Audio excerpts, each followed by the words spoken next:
Meus amados irmãos, a paz do Senhor. Meu nome é Antônio Januário. Venho aqui mais uma vez trazer uma participação para a Escola Bíblica Dominical e convido você para ficar comigo nesses momentos, nesses próximos minutos e compartilhar este vídeo, né?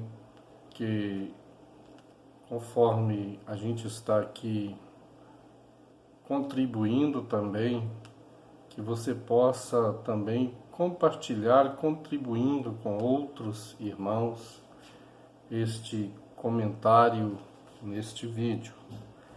A nossa lição para o domingo 14 de junho de 2020, que é a lição 11, e segundo domingo, dia do pastor, quero já aproveitar e parabenizar nossos pastores, pessoas que são comprometidas com a palavra de Deus, e conselheiros, que o Senhor continue os abençoando, não só os pastores, né, presidentes ou regionais, mas a todos os obreiros compromissados nas congregações, no trabalho do Senhor. Que Deus continue abençoando e dando força e graça, abençoando também seus familiares.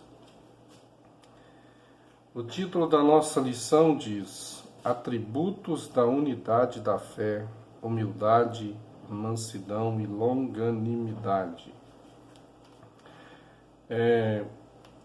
Lições deste trimestre se trata do tema Igreja eleita, redimida pelo sangue de Cristo e selada com o Espírito Santo da promessa. É a lição da CPAD e nós vamos aqui ler algumas partes do comentário. O textual diz: Rogo-vos, pois, eu, o preso do Senhor, que andeis como é digno da vocação com que fostes chamados. Efésios 4, versículo 1. A verdade prática. A unidade na igreja depende de que os crentes evidenciem no cotidiano a humildade, a mansidão e a longanimidade, né? São fatos que é preciso que apareça, né? Isto aqui são fatos que têm o dever de apresentar na prática. Por isso diz verdade prática. Não só palavras, mas práticas, né? O texto bíblico para este comentário está em Efésios, no capítulo 4, versículo 1 e 4, e Colossenses, capítulo 1, do versículo 9 ao 12. Vou ler todo o texto bíblico. Rogo-vos, pois, eu, o preso do Senhor, que andeis como é digno da vocação com que fostes chamados, com toda humildade e mansidão, com longanimidade, suportando-vos uns aos outros em amor, procurando guardar a unidade do Espírito pelo vínculo da paz. Há um só corpo e um só Espírito, como também foste chamados em uma só esperança da vossa vocação. Colossenses 1. Por esta razão, nós também, desde o dia em que ouvimos, não cessamos de orar por vós e de pedir que sejais cheios do conhecimento e da sua vontade, em toda sabedoria e inteligência espiritual, para que possais andar dignamente diante do Senhor, agradando-lhe em tudo, frutificando em toda boa obra e crescendo no conhecimento de Deus, corroborados em toda a fortaleza, segundo a força da sua glória, em toda paciência e longanimidade, com gozo, dando graças ao Pai que nos fez idôneos para participar da herança dos santos na luz. Vamos ler a introdução. Após concluir a oração intercessória em favor da Igreja e, ao mesmo tempo, estimular os cristãos a viverem para a glória de Deus, o apóstolo passa a enfatizar a necessidade da unidade dos crentes. Assim, nesta lição, estudaremos as virtudes fundamentais, humildade, mansidão e longanimidade, que levam a Igreja a viver uma perfeita unidade conforme a palavra de Deus. Temos aqui o subtítulo do ponto 1, que diz: para haver unidade é preciso humildade. E os itens 1, o modo digno de viver, do viver cristão. O item 2, a humildade. O item 3, a verdadeira humildade. Então são 3 itens que divide todo este primeiro ponto, onde nos é importante que possamos aqui também ler. A humildade é uma virtude imprescindível para o fortalecimento da comunhão cristã. A humildade é uma virtude imprescindível para o fortalecimento da comunhão cristã. Espera-se que os crentes sejam humildes, não somente diante de Deus, mas também entre eles. A forma de apresentar-se a Deus de forma humilde, na verdade, é quando somos humildes para com os nossos irmãos. Nós meditamos naquele mandamento ou estatuto do livro de Juízes, de Levíticos, parece que Levíticos capítulo 18, que fala que da mesma forma como amamos a Deus nas 3 formas, a força, com todas as forças de nossos pensamentos, coração e alma. Aí, Jesus, ao se referir a esse mandamento, ele se dirige também apontando para o próximo como a mim mesmo. Então, está totalmente ligado quando se trata de ser humilde diante de Deus. Também o meu tratado com o meu próximo deve ser com humildade. Então, a humildade com o meu próximo é uma notificação de que Deus está me contemplando como um servo humilde. Então se trata destes pontos de vista interessantes. O item 2 diz: a humildade. Para os povos pagãos, a humildade não era uma virtude, pelo contrário, era considerada uma atitude negativa, fraqueza de caráter e falta de amor próprio. Dentro deste pensamento reinava aquela ideologia que já falamos em outro vídeo.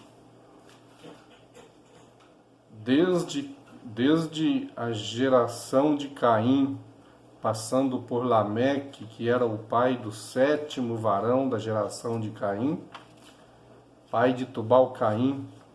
Então, naqueles dias, ele comete aquele crime, mata 2 moços. E ele faz uma música ali, engrandecendo o pecado da criminalidade. Então a matança ganhava força na geração de Caim.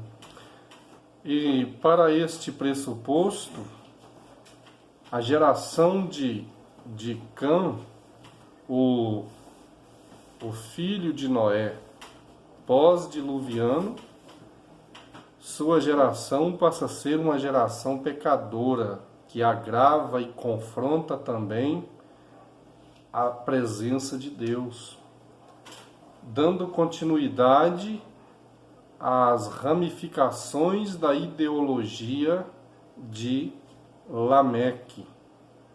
Então, isto fazia com que as pessoas fossem soberbas, arrogantes, e quando se tratava deste princípio da humildade, a humildade nada tinha a ver para aquelas pessoas. E era reinante um pensamento que, se alguém pudesse matar alguém que nunca matou, essa pessoa entrava no ritmo dos princípios daquele maligno pensamento de Lameque. Aí ele se tornava protegido, né? Mas se alguém matasse um matador, essa pessoa seria vingada. Então, com esta visão de não poder matar um matador, as pessoas que estavam livres dos crimes tinham que se manter prontamente a serem obedientes ao que aqueles usurpadores viviam fazendo e ordenando. Então, ser humilde era uma presença de fracasso, né? Então, uma ideologia diabólica. Vemos aqui, na vida de Cristo é que a humildade aparece como virtude, pois ele não teve por usurpação ser igual a Deus, mas aniquilou-se a si mesmo, tomando a forma de servo.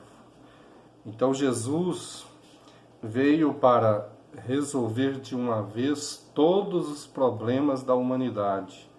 Quando se tratava daquele ponto de visão onde ser humilde era um ponto de fracasso, lá na lei nós vemos Deus fazendo com que estas coisas começassem a sofrer uma mudança.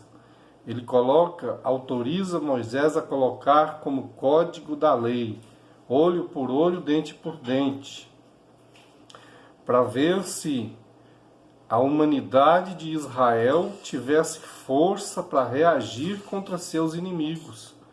O próprio Deus autoriza que a nação de Israel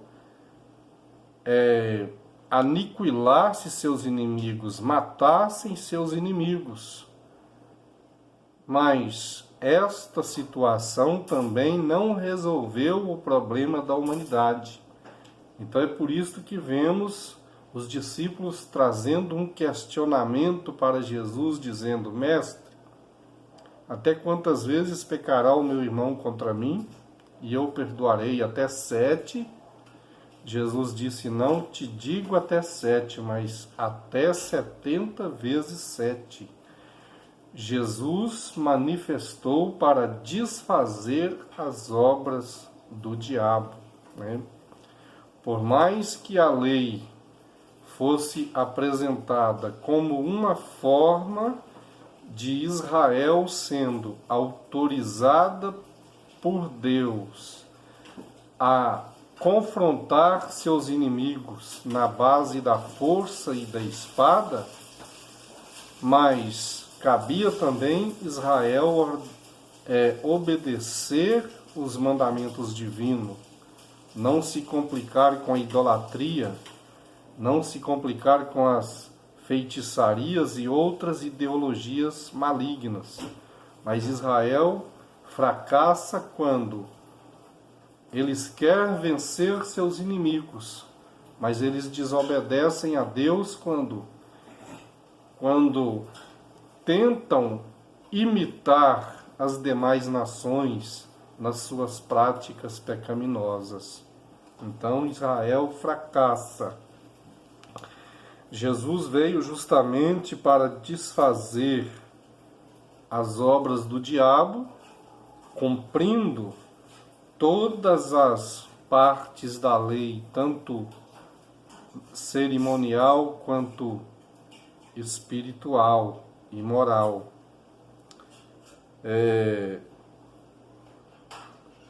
No Evangelho de João, Nosso Senhor lavou os pés dos apóstolos, dando exemplo de humildade, mas não de uma humildade movida pela falsa aparência, né? Jesus era humilde com todas as pessoas. Vemos no decorrer dos dias, né, a presença de uma humildade desfalecida, falsificada, né? É fácil ser humilde quando estamos diante de uma pessoa potente. É fácil se humilhar e compreender a necessidade de nos apresentar pequeno diante de pessoas grandes. Mas Jesus, ele se humilha diante dos pequenos. Ele, sendo o que é, Deus, não teve por usurpação ser igual a Deus. E quando se tratava de estar presente com aqueles galileus, ele se compara a eles e ainda se mostra em reverência a eles, lavando seus pés. Quando não é entendido por Pedro, Pedro não quer aceitar que o Senhor lavasse seus pés. Lava, se for para lavar meus pés, lava todo o corpo também. Mas aí o Senhor tem uma mensagem para Pedro, que assim como ele estava fazendo com eles, eles deviam fazer uns com os outros. É uma regra normativa que Cristo havia estabelecido para que seus discípulos e sua igreja tivesse um verdadeiro comportamento de sentimento cristão. Aqui em Filipenses 2:3, nada façais por contenda ou por vanglória, mas por humildade. E a parte B do versículo, cada um considere outro superior a si mesmo. Vamos aqui no ponto 2. Para haver unidade é preciso mansidão. A virtude da mansidão produz crentes capacitados a bem gerir os conflitos, promovendo paz e conciliação na igreja local. Às vezes acontece diferente. Quando há uma presença conflituosa, ao invés de as pessoas colocar meios para que isso tenha um fim, as pessoas começam a mexer, né, a tagarelar, a conversar, a falar o que não deve, promovendo uma continuação lastimosa, escandalizando assim a obra de Deus. Primeiro ponto, primeiro item diz, mansidão, um fruto do Espírito. A palavra mansidão transmite o conceito de ternura, gentileza, cortesia, paciência. Mais à frente, a mansidão é um estado que deriva da humildade.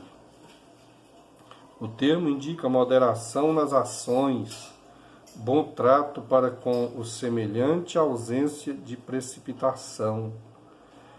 A expressão retrata o caráter de Cristo conforme o Senhor mesmo disse: aprendei de mim que sou manso e humilde de coração. Então, na obra de Deus, são exemplos a ser observado. Para que a arrogância, se para ser discípulo verdadeiramente de Cristo,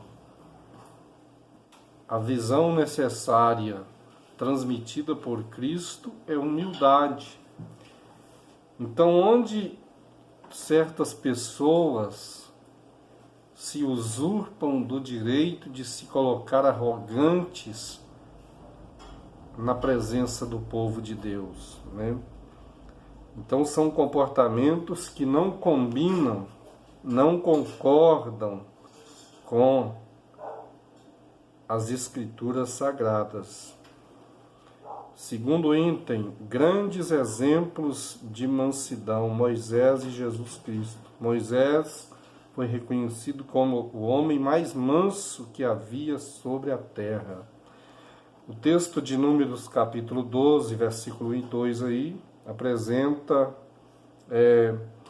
aquele caso onde Arão e Miriam falam mal de Moisés, porque Moisés havia se casado com a filha de Jetro, midianita, e eles acusam Moisés, falam mal de Moisés. Moisés fica sabendo daquele caso, portanto, ele era apresentado como o homem mais manso da terra.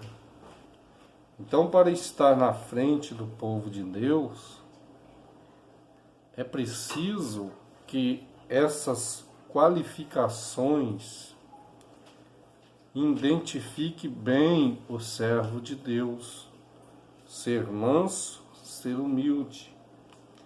Então o Senhor tomou a frente daquela afronta contra Moisés, e o tratado foi que eles tiveram que se humilhar. Miriam fica leprosa. Então o tratado de Deus contra essas pessoas que se colocam numa situação de se fazer arrogantes, qual será a intenção de tais pessoas? Quando se desfaz e se humilham aqueles que estão na frente da obra de Deus, é como descaracterizar a autoridade que está sobre ele. É como estar desprezando, e Deus não aceita essas coisas. Com certeza, aqueles que ferem os verdadeiros santos de Deus terão que tratar com Deus, terão que aprender que com Deus não se brinca. Veja quando o rei Saul tinha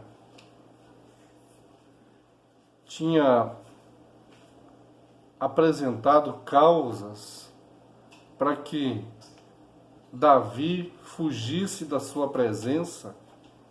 Ele se coloca como inimigo de Davi. Por algumas vezes ele quis matar Davi. Davi se escapa. E em 2 ou 3 ocasiões, Davi teve a oportunidade de matar Saul. Mas aí ele explica: longe de mim tocar no ungido do Senhor. E Saul era um homem que se achava desviado da presença de Deus. E Deus, quando se refere a Saul, falando com Samuel, o Senhor fala: até quando você terá dó de Saul? São conceitos que deveria servir como exemplos de conduta para os arrogantes, mas, infelizmente, Satanás encontra corações abertos para o seu agir, né? Então, que Deus tenha misericórdia do seu povo. Continuemos aqui. Terceiro item. A verdadeira mansidão. Pessoas com essa virtude são disciplinadas. A verdadeira mansidão. Pessoas com essa virtude são disciplinadas e capacitadas a perseverar na perseguição. Não revidam os maus tratos sofridos. Não se apressam a emitir juízo. Não cedem a provocações nem dão espaço para ressentimentos. Essa virtude não significa fraqueza ou inferioridade, pelo contrário, indica o mais seguro controle emocional. Assim, mansidão trata de submissão do homem para com Deus e sua palavra. É a presença do Espírito Santo propiciando suavidade, domínio próprio. Mansidão pressupõe conciliação. O comportamento conciliador é a demonstração prática da conduta de quem possui mansidão, por meio de uma postura equilibrada, diante de circunstâncias adversas. Pois bem, passaremos aqui para o ponto 3, tópico 3, que diz o título: Para haver unidade, é preciso longanimidade para o exercício do perdão. E aqui nós falaremos no primeiro item, longanimidade, um fruto do Espírito. E o item 2, suportando uns aos outros. Item 3, o perdão como premissa do amor. São pontos interessantes para a nossa meditação. E vamos aqui. A virtude da longanimidade capacita o crente a ser tolerante com os erros alheios e, assim, liberar o perdão aos ofensores. Bom, dentro deste ponto de vista da palavra tolerante aqui, tolerante, nós anotamos aqui algumas coisas. Como entender o que é ser tolerante? Aqui eu faço uma pergunta. Como entender o que é ser tolerante? Ser tolerante não é ser complacente. Ser complacente é ser conivente. Complacente, conivente. Cúmplice, que esconde uma ação ilegal ou imoral cometida por outra pessoa que não faz nada para impedir uma ação errada ou criminosa, que expressa cumplicidade. Então, ao observar aqui o comentário do nosso pastor Douglas Batista, é apresentado que longanimidade é um fruto do Espírito. Longanimidade tem um sentido de paciência, tolerância e constância. Os textos bíblicos de 1 Pedro 3:20, 2 Pedro 3:9, Colossenses 3:12 e 13. É mais um dos aspectos do fruto do Espírito desenvolvido no crente. Gálatas 5, versículo 22. E, em termos gerais, essa virtude significa tolerar pacientemente a má conduta dos outros. Tanto que a Bíblia nos ensina a ser pacientes na tribulação. Assim, suportar os erros dos outros e as adversidades da vida são o lado prático da paciência, pois o próprio Deus é descrito como longânimo, tardio em irar-se. É muito lógico que, dentro da visão de nosso comentarista, esta é uma postura exata, né? Porém, quando olhamos nos cuidados interligados ao comportamento cristão, é claro que devemos ter cuidado com como tratar das causas alheias, como estar sendo tolerante, porque corremos o risco de estar sendo complacente, conivente. Quando Jesus escreveu a carta, quer dizer, Jesus dá uma visão para João, em Apocalipse capítulo 2, versículo 14, para a igreja de Pérgamo, e também no versículo 20, a igreja de Tiatira. Ali os pastores desta igreja estavam tendo uma presença de pessoas. Então, no versículo 20, a igreja de Tiatira: mas tenho contra ti o tolerares, que Jezabel, mulher que se diz profeta, ensine e engane os meus servos, para que se prostituem e comam dos sacrifícios da idolatria. Este era um mal que reinava na igreja de Tiatira. Então o Senhor, ele diz de um juízo que viria